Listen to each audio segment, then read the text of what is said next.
محرم الحرام آ گیا ہے، لیکن یہ محض ایک مہینہ نہیں، یہ ایک زخم ہے جو ہر سال تازہ ہوتا ہے۔ یہ وہ چاند ہے جو روشنی نہیں دیتا بلکہ دلوں میں اندھیرا بھر دیتا ہے۔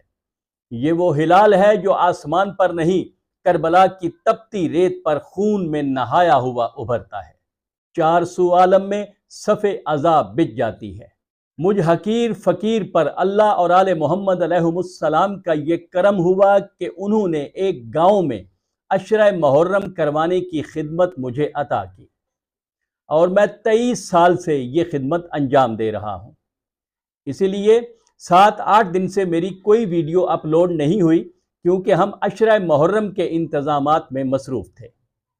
آج کی یہ مختصر ویڈیو پوری دیکھیے گا، جس میں میں کوشش کروں گا کہ پنجاب کے ایک گاؤں میں منعقد ہونے والی غریب کربلا کی غربت بھری عزاداری کے کچھ ویژولز اور بیک گراؤنڈ آپ تک پہنچاؤں۔ ہو سکتا ہے اللہ اور آل محمد علیہ السلام کسی مومن کو خدمت عزا کرنے کا موقع فراہم کر دیں۔ اس گاؤں میں تقریباً 100 سال سے یہ عشرہ محرم الحرام ہو رہا ہے، اور یہ خدمت 23 سال سے میں حقیر فقیر انجام دے رہا ہوں۔ عشرہ محرم کے لیے میں ہر سال 15 دن کے لیے اس گاؤں میں آتا ہوں۔ حسب توفیق ذاکرین و علماء کو بلایا جاتا ہے۔ گاؤں والے بھی مقدور بھر تعاون کرتے ہیں۔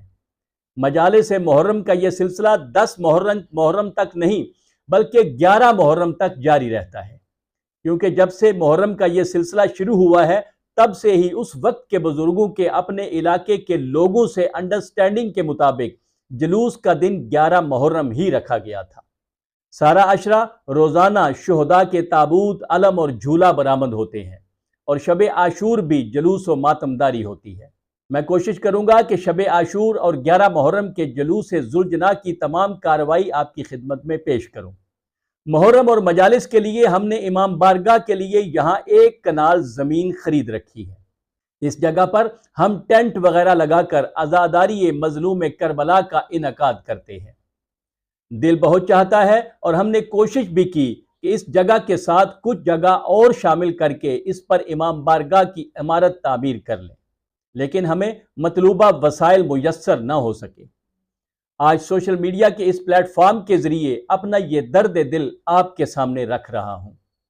خود بھی اس پیغام پر غور کریں اور اہل دل اور صاحب استطاعت لوگوں تک یہ پیغام پہنچائیں۔ شاید اللہ تعالیٰ کسی کو اس طرح سے پاک سیدہ علیہ السلام کو راضی کرنے کا موقع دے دے۔ جو عزادار مومن اس کار خیر میں حصہ لینا چاہے وہ میرے نمبر پر رابطہ کر لے۔ میں ان کو اس گاؤں میں امام بارگاہ کی اس جگہ پر لے جاؤں گا جہاں وہ جس طرح سے جو کام کروانا چاہیں، یہ ان کی مرضی ہے۔ اگر آل محمد علیہ السلام کے کچھ منظور نظر احباب یہ خدمت انجام دیں تو یقیناً یہ اللہ اور آل محمد علیہ السلام کی خوشنودی سمیٹیں گے۔ خدا نخواستہ اگر نہ ہو سکا تو بھی ہماری تو یہاں صف عذاب بچھانے کی نوکری تو جاری و ساری ہے۔ آج 6 محرم ہے۔ آج کا دن ہمارے ہاں مخصوص ہے جناب اون علیہ السلام اور جناب محمد علیہ السلام سے۔ آج ہم پرسہ دے رہے ہیں بنت علی علیہ السلام عالیہ بی بی کے اون کا، جو لڑتے لڑتے اتنی دور جا کر زمین سے گرے جہاں سے میرے زخمی مولا حسین انہیں گنج شہداء تک نہ لا سکے، اور پرسہ پیش کر رہے ہیں جناب محمد کا۔ پاک عالیہ ہمارا پرسہ قبول فرمائے اور ہمارا شمار اپنے عزاداروں میں فرمائے۔